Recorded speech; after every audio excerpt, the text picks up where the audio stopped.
Our next guest went through what no parent should ever have to go through, which is the loss of a child.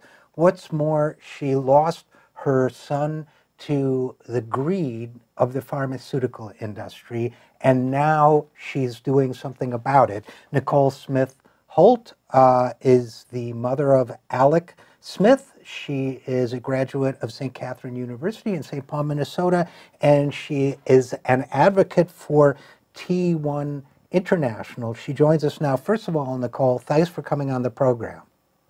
Thanks for having me. Secondly, and I hate to do it as a parent myself, but I think it's very important that as many people as possible hear Alec's story. So if you would please just tell us what happened with Alec. Sure. So Alec was just about to turn 24 when he received his diagnosis of T1 or type 1 diabetes.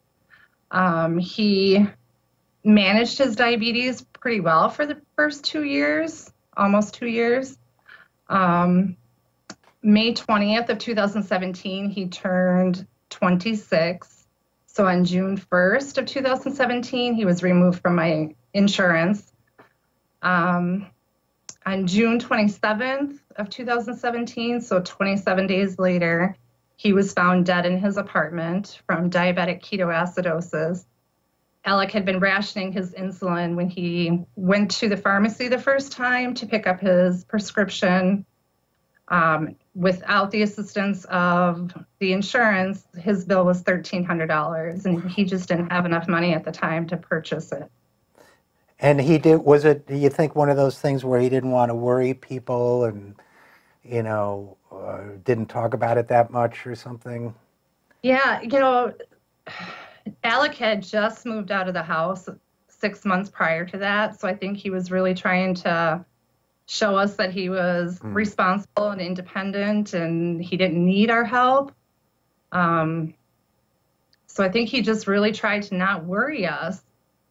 You know, he was expecting a paycheck in a couple of days, and from what we can figure out, that's the day that he planned on going to pick up his prescriptions. He just didn't make it that long.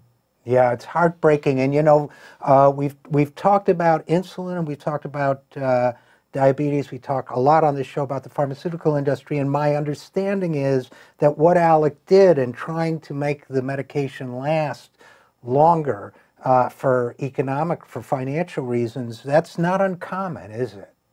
No, they're saying the estimate is 1 in 5 diabetics are actually rationing or have in the past rationed their insulin because of the affordability issues. Now, you yourself have written about this, and one of the things that I think a lot of people don't know, I mean, $1,300 to pay for a medication is just a stunning figure. It's just an unthinkable figure when you think about it.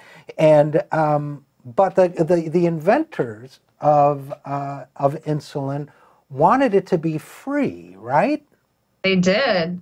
3 scientists actually created insulin and sold it to Eli Lilly for $3. So they each took $1 from that patent, and they said that it was a gift to the world to save all these diabetics, because prior to that, the only way, there was no treatment at all before. Diabetics basically starved to death. Yeah. And died of diabetic ketoacidosis. Yeah.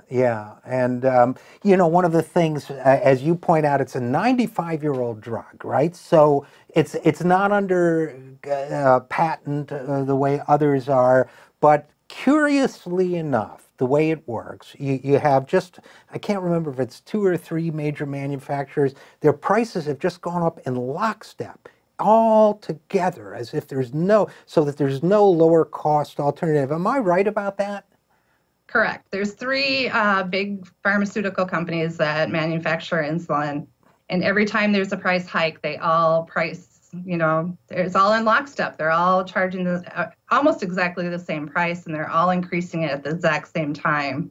So you have to wonder, what is going on? And at this point, there's no generic formula for insulin, so there's no other option for diabetics. So they have it locked down. They're creating a situation where people like Alec, like your son, have to write a $1,300 check or whatever, pay $1,300 to get access to medicine or die. And yet, not only are we not doing something about this as a nation, but Eli Lilly, now again, feel free, Nicole, to correct me at any point. Eli Lilly is one of the three companies. Not only are we not ostracizing these people from polite society for their lethal and greedy habits, and Eli Lilly executive just became the Secretary of Health and Human Services for the American people, did he not? Yes, he did, unfortunately. I mean, I couldn't think of a worse person to put in that position. I was amazed that he actually was elected and is sitting there in the job that he's doing after what he did at Eli Lilly. And we're talking about Alex Azar, who is the Secretary of Health and Human Services, nominated by Donald Trump, and let us not forget, confirmed by the United States Senate. So, so recently, because you've now become an advocate and an activist in this area, Nicole, you went to the Eli Lilly shareholders meeting, as I understand. I did on Monday, the 7th. I was invited. I had a ticket to go to their shareholder meeting. Prior to the meeting, we did some interviews and some press outside of Eli Lilly. And then I attended a shareholder meeting. And then afterwards, I was invited to meet with the vice president of the U.S. division of Eli Lilly. His name was Mike Mason. So, Nicole, you know, there are consultants who do nothing else in life but consult with corporations like Eli Lilly, who say, you know, we've got this public relations problem. We got this mom coming in, lost her son. She's going to be at the shareholders meeting. What should we do? Should we disinvite her? Should we hide from her? Should we appear generous with her? I don't know if Eli Lilly used somebody like that, but I know these people exist, and they did decide to have one of their senior execs meet with you. How did that meeting go? It went better than I expected. I went in thinking that I was going to be faced with, you know, bureaucracy. I thought I was going to be facing a businessman who just basically was going to tell me the same thing that they tell everybody else when, you know, they're doing a podcast or an interview. I thought that I was going to be hearing the same standard responses of, you know, pricing of insulin is complicated, or I thought they were going to tell me that they can't talk about transparency of their pricing because, you know, of collusion laws or such, but he actually seemed fairly genuine. I felt like he was empathetic, and I felt like he listened and he heard what I had to say. He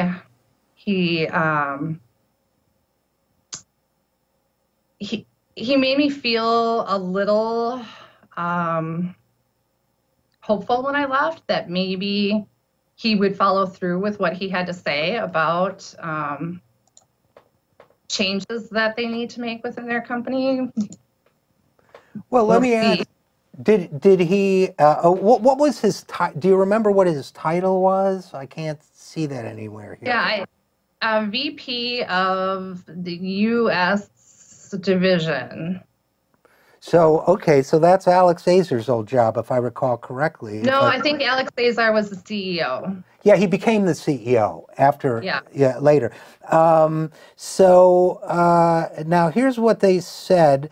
An Eli Lilly spokesperson told CBS News. Nicole traveled from Minnesota to our headquarters to tell Alex's story, and we took her visit very seriously. She's a woman with strong convictions. That's you, they're talking about. She's a woman with strong convictions who wants to make sure no one else falls through the cracks. Now, I don't know about you, Nicole, but I don't really feel like Alex fell through the cracks. I feel like it was a system that allowed this to happen. What did Eli Lilly say to you that made you feel that maybe no one else would ever be in Alex's position again? I don't think that they made me feel like nobody else would ever be in this situation, but I think they made me feel like they were taking our story and what I had to say to heart, and that, he promised to take back all of the suggestions that I made, the comments I made. He promised to take them back to his executives and to, start working on things. I'm not naive enough to believe everything that he had to say, but I do feel like he heard me and he knows that we're not going away. We're going to continue to fight. We're going to continue to raise our voice until things have been changed. Yeah, and I'll tell you, I have a very simple solution if they don't come up with one really quickly, and that's to have the government go out and hire somebody to manufacture a generic version of this and distribute it everywhere. That's my solution. I don't know. What do you think? I think that sounds like a good solution to me. All right. Well, then let's work on that. And unless Eli Lilly comes up with something better, PDQ, as we say. So first of all, I want to thank you again for coming on the program, Nicole Smith Holt, and appreciate all your good work in this area. So thanks for coming on. Thank you.